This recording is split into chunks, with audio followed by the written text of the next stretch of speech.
That's a really good question, and I guess it bothers me that children are taught creation through the Bible stories when they're at Sunday school, and that's what they read, and then there's a huge gap then between the science of how the universe came from a big bang, and the fundamental principles of how we now know creation happened through modern science, which is in textbooks.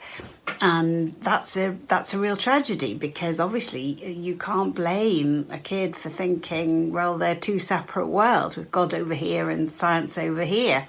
So I've brought them together. This book is to bring them together, thanks to huge collaboration and help from the Faraday Institute for Science and Religion in Cambridge.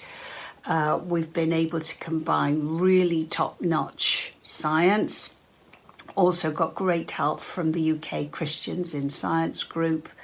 So, I only know chemistry, this tiny much, and only analytical chemistry. And so we've got all sorts of physics and astrophysics and the biology, the genetics.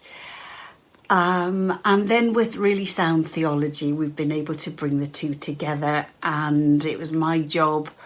I really wanted to make this fun, so it's, it'll be light-hearted. There's humour used. I'm sure God loves every minute of his creation and has enjoyed making it, and the best thing is if we can enjoy learning about it.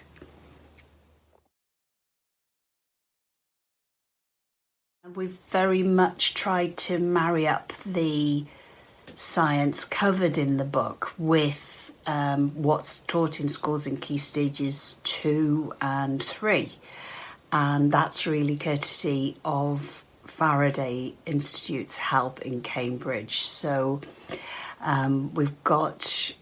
we talk about the importance of all the fundamental settings that you need, a bit like getting the oven set to the right temperature before you put the cake in, choosing all those laws and constants. But then we go on to really exciting stuff, like the Big Bang, and we talk about how stars are made, and then we talk about how all the elements, all the stuff in the universe is made in stars and shot all over the place by huge star explosions and collisions.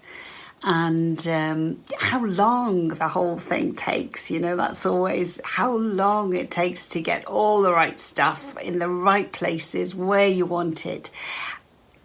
All the right stuff that life needs, of course, then, if you want to get that going. And we also talk about the evolution of life and how long that process takes as well. It gets going, and then you get this slime stage, and 2 billion years later, 2,000 million years later, it's still slime. It takes so long to get to the kind of stage that we're familiar with.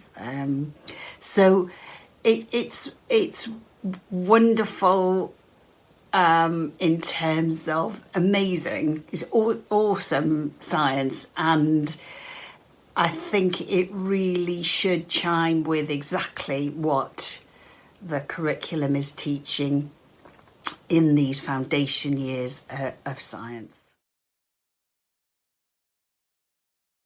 I guess the thing that's the biggest wow for me is when you start to appreciate all the different factors that have to be, not just, well, that's okay. It's got to be perfectly right for a universe to work for more than a nanosecond, let alone do all the things that we're wanting to see. That's wow. It's wow for everyone who suddenly realises that's wow. How can that possibly be?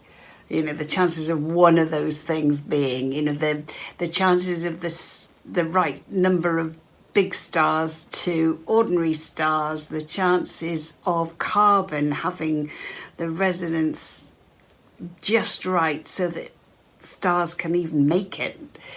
It's also incredibly unlikely, but here we are. We're walking in a miracle, and that's what makes me go, wow.